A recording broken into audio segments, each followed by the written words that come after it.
আমি চাই আমি চাই এই অভিযান চলুক। যারা আমার সাথে সহমত আছেন তারা ভিডিওটা শেয়ার করবেন। দেখেন, শেয়ার করলে করেন, না করলে না, বাট আমার কাছে মনে হয় যে আজকের দিনে সারা পৃথিবীতে ইসলামিক রাষ্ট্র হিসেবে আমরা সৌদিকে ভালোবাসি, রাষ্ট্র হিসেবে সৌদিকে, কারণ এখানে আল্লাহ ঘর আছে, রাসূলের রওজা মোবারক আছে। এর বাহিরে আইয়ামে জাহিলিয়াত যুগ বলেন, যত ধরনের ডিস্টারবেন্স বলেন, আজকের দিনে সারা পৃথিবীতে আরব রাষ্ট্রগুলোকে এই ঝুঁকাই ফেলার জন্য যে রাজাটা দায়ী, বর্তমান যুবরাজ মোহাম্মদ বিন সালমান, সে চাপ দিছে যে ইরানের সর্বোচ্চ না থেকে শেষ করেন।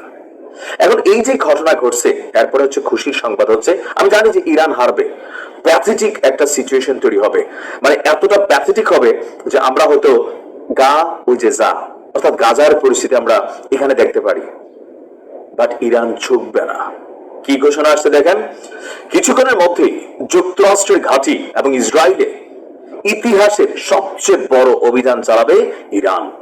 সর্বোচ্চ নেতার এই অকাল প্রয়াণ অথবা তার এই শাহাদাত বরণ, দেখেন, আমি ইরানের মানুষ চিনি না, আমি কথা বুঝি না, আমি ভাষা বুঝি না, কালচার বুঝি না, জাস্ট আমার কাছে ফিল হয় অ্যাজ এ মুসলিম কমিউনিটি অথবা অন্যায়ের বিরুদ্ধে প্রতিবাদকারী একটা রাষ্ট্র, এটা হচ্ছে ইরান।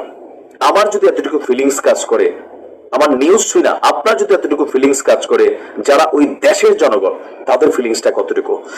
দর্শক, খুবই আমি জানি না মানে রেজাল্ট কি হবে, বাট ইতিহাসের সবচেয়ে বড় হামলার প্রস্তুতি নিচ্ছে ইরান। ইতিমধ্যে গতকালকে থেকে দুবাই, কাতার, বাহরাইন, সৌদিতেও ইরান তার ভিন্ন ভিন্ন বিচ্ছিন্ন বিচ্ছিন্ন অভিযান চালিয়েছে।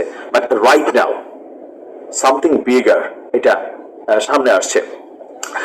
ইরানের ইসলামিক রেভলিউশনারি গার্ড কোর অর্থাৎ আইআরজিসি, তাদের একটা বক্তব্য বিবিসির প্রতিবেদনে উঠে এসেছে যে যুক্তরাষ্ট্রের মধ্যপ্রাচ্যে থাকা সকল ঘাঁটি, সকল কালপ্রিট আর ইসরায়েলের উপর ইতিহাসের সবচেয়ে বড় অভিযান চালানোর প্রস্তুতি নিয়েছে ইরান। আপনার দেশটির বার্তা সংস্থা ফার্স নিউজ বলছে, আইআরজিসি জানিয়েছে যে এই অভিযান অল্প কিছুক্ষণের মধ্যেই শুরু হতে যাচ্ছে। হয়তো আমি যখন নিউজটি আপলোড করছি আর আপনি যখন নিউজটি দেখছেন, ততক্ষণে হয়তো আমাদের অভিযান শুরু হয়ে যাবে। এবং বলা হচ্ছে যে মধ্যপ্রাচ্য জুড়ে তথাকথিত অধিকৃত ভূখণ্ড এবং আমেরিকার দুষ্ট ছেলের যেই দেশ আছে বা যে ঘাঁটিগুলো আছে, প্রত্যেকটাকে বৈধ লক্ষ্যবস্তুতে শেষ একটা মরণ কামড় দেবে।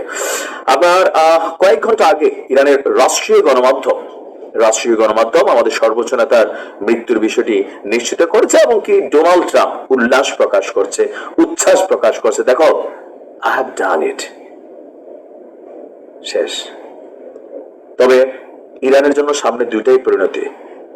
একটা হচ্ছে ইরান ফিলিস্তিনের চেয়ে খারাপ রাষ্ট্রে পরিণত হয়ে যাবে, মাটিগুলারি পর্যন্ত, মানে আমি জানি না মানে কি করবে।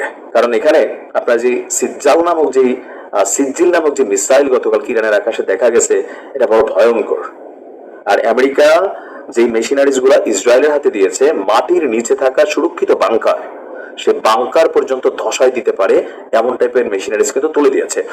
এখন ইরান বলছে যে পশ্চিমা রাষ্ট্রগুলো অথবা ইরানের শত্রুরা কল্পনাও করতে পারবে না যে কত বড় অভিযান চলবে। এখন এখানে দুইটা পারসেপশন হতে পারে।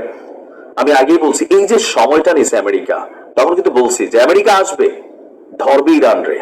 তবে এক্ষেত্রে তাদের যে ছেলে তাদের পক্ষ হয়ে লড়াইটা করবে, সেই ছেলের এমনকি তাদের যে ছোট ছোট ঘর বাড়িগুলো আমাদের আরব রাষ্ট্রগুলো তাদের নিজস্ব ভূমিতে দিয়ে রাখছে, সেই ঘর বাড়িগুলোকে তারা সর্বোচ্চ সুরক্ষা দিবে, তারপরে অভিযানটা চালাবে। কারণ জানি ইরান, এই যে এখন যে ঘোষণা আসছে ইরান এটা করবে, আমেরিকা জানে।